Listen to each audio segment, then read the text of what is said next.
This may be one of the longest, loudest, and most emotionally charged debates in modern history.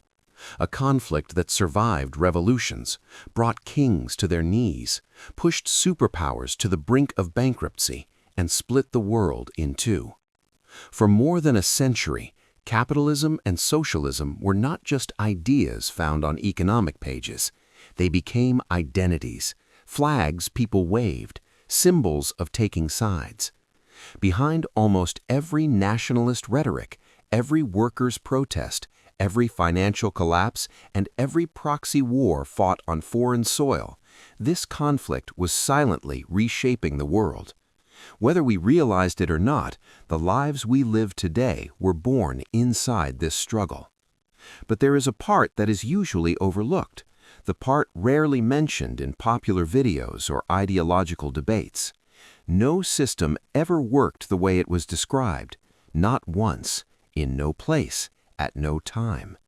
And when things reached a dead end, when wars broke out, when people couldn't find food, when money lost its value, when economies collapsed, reality tore through theory. It was ruthless, and it could not be ignored. Now we begin. This is where money, power, and history are intertwined. And let's say it up front, nothing here is as one-sided or as clear as it seems. Because this story does not actually begin with the words capitalism or socialism. It goes much further back. For most of human history, what we now call economics did not exist. Life was not about systems, but about survival. Kings claimed their authority came from God. Landowners controlled almost everything. Most people worked simply to stay alive. Progress was painfully slow. For long stretches of time, life moved in repetitive cycles. For someone to rise, someone else had to be crushed.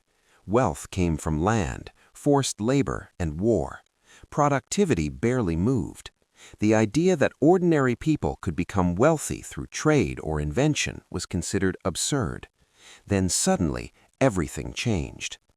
The Industrial Revolution did not heal the world, it shattered it. In the late 1700s, Britain became a boiling cauldron of coal, iron, capital, and relentless effort. Machines replaced muscle power, factories brought an end to small workshops, and for the first time in history, power ceased to be something owned only by kings and nobles. Private capital emerged. An ordinary person could now invest, take risks, and own means of production on a scale once reserved for royalty. Production skyrocketed.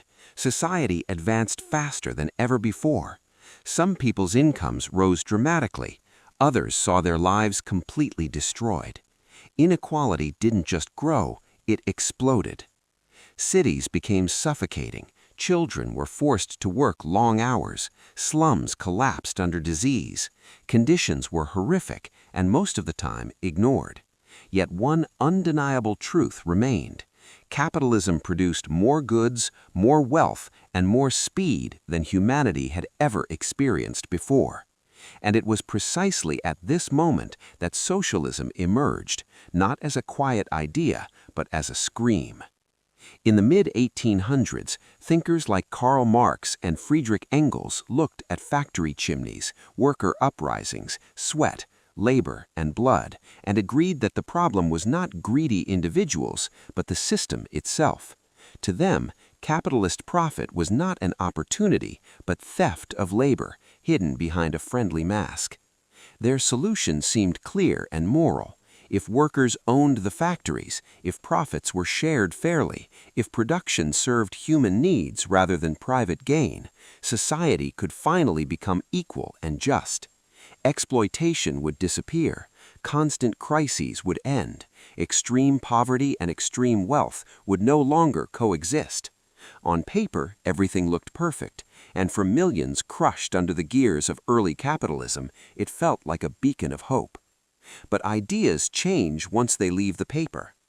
The first real attempt at socialism was not carried out in a small town, but on the ruins of an empire. After the 1917 Russian Revolution, Lenin took control of a country that was starving, largely illiterate, and economically devastated. The Tsar was gone. The old elites were either killed or had fled without looking back. And suddenly there were 150 million people who needed to survive, requiring a new plan, a new system. The Soviets built that system. Land, factories, banks, and resources were taken over by the state. Prices were set by bureaucrats. Profit was replaced by production quotas. Private enterprise was eliminated. In theory, this system was meant to deliver equality and efficiency. In practice, it delivered chaos. Without market prices, planners couldn't know what people actually needed. Without competition, nothing new was produced. Without incentives, labor losses multiplied. Hunger became normalized. Lines became routine. Agriculture collapsed. Famine spread. Lenin eventually realized, too late, that this could not continue. In the end, he was forced to step back and allow limited private trade. But something strange happened. Socialism retained its grandeur, because capitalism wasn't inspiring confidence either. At the start of the 20th century, capitalism had created enormous growth, but it had also dragged disaster along with it, producing massive instability. Speculation ran unchecked. Monopolies grew powerful. The rich lived like kings while millions struggled to survive. The system seemed good at creating wealth, but terrible at distributing it. This imbalance collapsed in 1929. Stock markets crashed, banks failed, unemployment reached record levels. The Great Depression was not a mild stumble, it was a global economic heart attack. For many, capitalism no longer looked fragile, but dangerous. By the 1930s, reality was exposed. Socialism spoke of equality, but delivered hunger.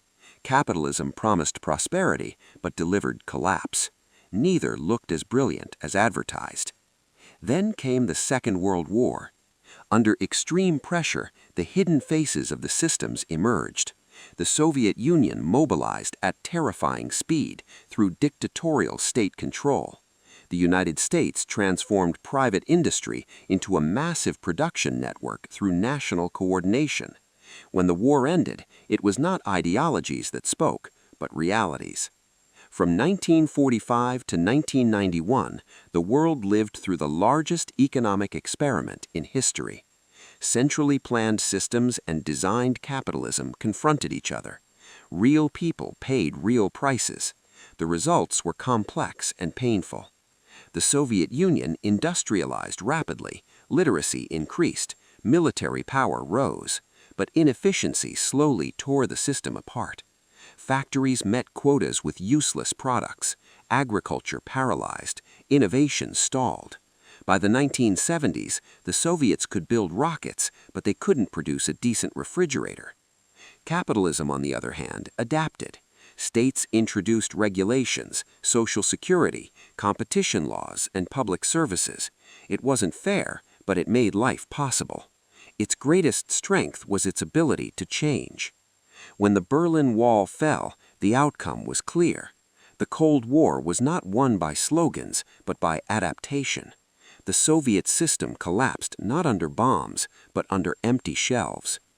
But capitalism's victory did not last long. In the 1990s and 2000s, capitalism evolved again. Finance expanded. Global supply chains spread. Credit flowed. Inequality surged once more, and in 2008, the system collapsed. Déjà vu. Today, everything is out in the open. No major economy is pure. All are hybrid. Markets and state power coexist. Incentives and limits exist side by side. Freedom and control stand together. Because human nature cannot be defeated by systems. And the lesson is simple. Systems do not eliminate human nature. They merely express it in different ways. The real question was never capitalism or socialism. The real question was this: who holds the power, and does that power have limits? History always points to the same truth. Those who survive are not the pure ones, but the ones that adapt. Power never disappears. It only changes hands.